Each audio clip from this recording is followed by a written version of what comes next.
The Launceston premiere of the new groundbreaking film Streets of Colour, a thought-provoking and sometimes harrowing experience, will be showing as a one-off screening at Launceston's Village Cinema Complex Sunday the 6th of August at 4 p.m. There will be a live question and answer session afterwards featuring the film's wonderful writer, director Ronnie Riscala and others involved in the production, including cast member City Park Radio's own Peter McAllum. Tickets are available at the Village Cinema in Launceston. Now, in the studio, I've got Peter McAllum with me. G'day, Peter. G'day, mate. How are you? Bit different from reading the Examiner, isn't it? Yeah, a bit relaxed. Bit more relaxed. Well, it's an interesting movie, isn't it? It is. It's sort of loosely based around the life of Ronnie himself, because he grew up in the western part of Sydney. So a lot of what he portrays there, he's experienced or witnessed. And it was something that he's been wanting to get out for many, many years. Oh, well, I see that looking at the credits for the movie on through the computer here this morning, it's a story about the young fella being blamed for the death of his friend as a racist street fight. And there's a lot of that going on in Sydney at the moment, isn't there? There is so much. And, yeah, even... Well, when I was living in Sydney, I was in the inner west of Sydney, and I had no idea. You know, you think you're worldly wise and you know what's happening in other parts of the city, but there are so many parts of Sydney that are either specific ethnic strongholds, for want of a better word. Yes. Or you get an area like this, which was sort of based around Mount Druitt region, which is just a huge melting pot. So many different races, religions, it's just such a mix in one area. Now, the thing, you play the part of Alexander, and because it's a racist melting pot and drugs and all the rest that are involved in it, is it a bit like The Godfather, only you the Don? Now that you've asked that question, if you see the movie, you're going to crack up laughing. No, in a word. No, it's a story through the eyes of a young man, and the young man is played by Rahel Rahman, who is one of the amazingly talented up-and-coming young actors in Australia at the moment. He actually did a stage production at, I think, the Opera House recently with, oh God, I can't remember the guys. The guy who's in there's a series called Staged on TV, Stage, with two fellas zooming and so on, and they're both actors and they're rivals and so on.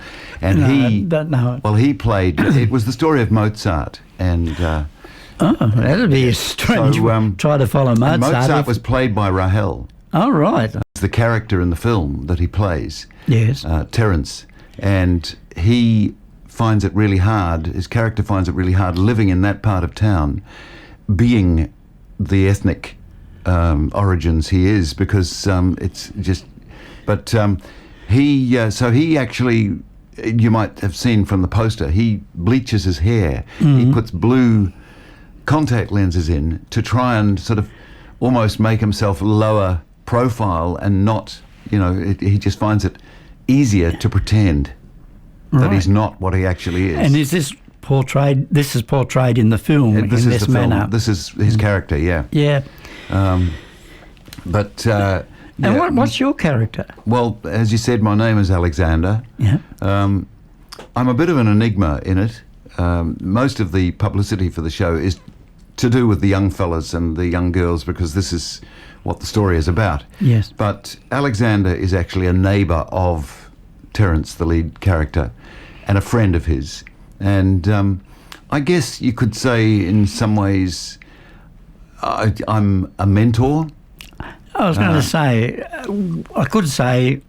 was about to say a godfather, but not the godfather. A godfather with a small G. Yeah. Maybe. Yeah.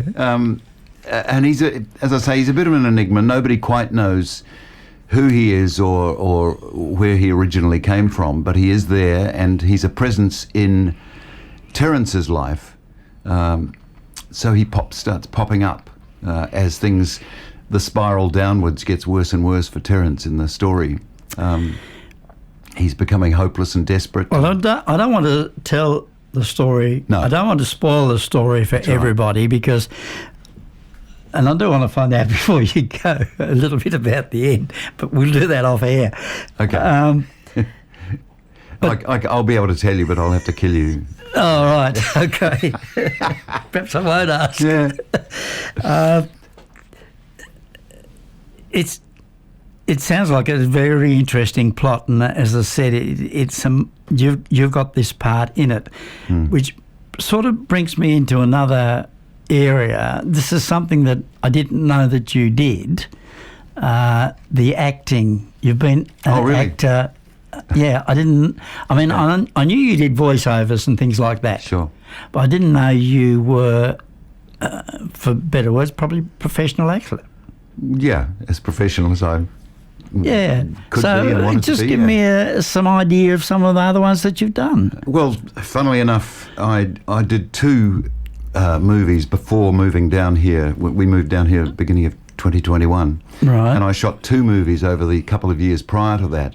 Yep. This was one of them, and before this one was The Flood, which was shot around Kangaroo Valley, and it was more of a period piece during the war. Yes.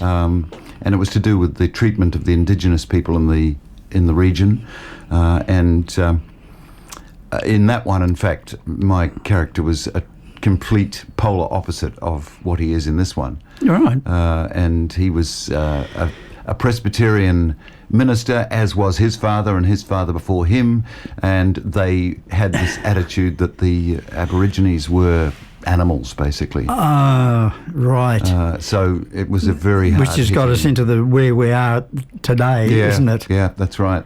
Yes. So quite a quantum leap for me personally, jumping from that kind of character. And yes. People who have seen that film, even if they did or didn't enjoy it, they always say to me, "You were such a bastard." You know. Yeah, so, well, look at me now. Yes. Yes, well, you got redemption in this movie. That's right. And they're both important stories too, really. I mean, a contemporary one and an historical one, but you know, they both sound like they're very much facts of life type stories. Exactly. And the redemption thing in this one, in Streets of Colour, is something that Ronnie values very highly in his own life and his own approach to life. So he wanted to basically share that, and he's done it in a beautiful way. Yeah. Yeah, so in other words, if you want to see Peter and also the rest of the story behind this movie, and it would be a very intriguing movie, and it sounds like to me as if it's a very much fact of life movie, and it's something that is not necessarily looked upon as being something that is a made-up story from by a writer just wanting to write something. It's a story that's been made up from real life. It's a passion project, really. Yes. For him. Yes. And the great thing was there were a huge number of people involved. I mean, if you look at the International Movie Database, I think the list of characters that actually there's a number beside it, it says 141. Right. Which is a huge... Well, if you look on the net, I think you come down at about number one... Yeah. About 6 or 7, something like that. Yeah. You know, so you're fairly well up there, mate. Yeah.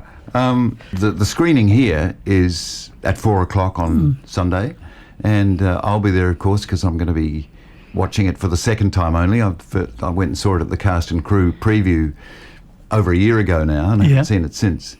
So I'm looking forward to it. And I'm looking forward to catching up with as many people here, because it's special that it's actually come from Sydney and around the Sydney area down to here. Down to here, yes. I'm happy to take that personally. Yeah, well, no, that's great. But yeah. Now, looking forward in your acting career. I don't see a lot right now. Some of the local theatre companies. But when I first got here, the first year I was here, I played a role in a mudlark theatre Company, yeah. It was at the festival, the Junction Festival. Oh, yes, yes. And it was a play that we did in a shop because the set was a shop. Yes. And it was all these characters coming in and out of the shop. It was called Jingled. Yep. So I did that. And then last year I did, was it last year? Oh, yeah, it was last year. I did a thing called Sudan. And that was with the Three River Theatre Company. And I've continued to be involved with both these companies in a casual way since then. And if anything pops up that looks juicy, I'll certainly do my darndest to get involved. Yeah. Good. Okay. Well, thanks for coming in, Pete. I know you came in yesterday to do readings, which is pretty mundane as far as your acting skills are concerned. Great to catch up with you in this scenario. Well, it's a different scenario, isn't it? But still, it looks like it's an interesting story where the guy's battling his addiction and world of crime, that he'll need to navigate his way to redemption before it's too late. Yep, exactly. And that's the story that's behind it. Yep. And it'd be interesting to find out what happens. And don't forget, for anybody that wants to go and have a look at it, it's at the cinema complex in Launceston at 4 o'clock on Sunday. And you can get your tickets there. Yeah. And Peter and also Ronnie Riscella, if that's how you pronounce his surname, will be there to answer any questions and I hope sign some autographs. Hope people that come will make themselves known so we can say good day. Yeah. Well, thanks for coming in, Peter. Cheers. Thank you very much, It's probably the first time I've spoken to a real live actor. Thank you very much.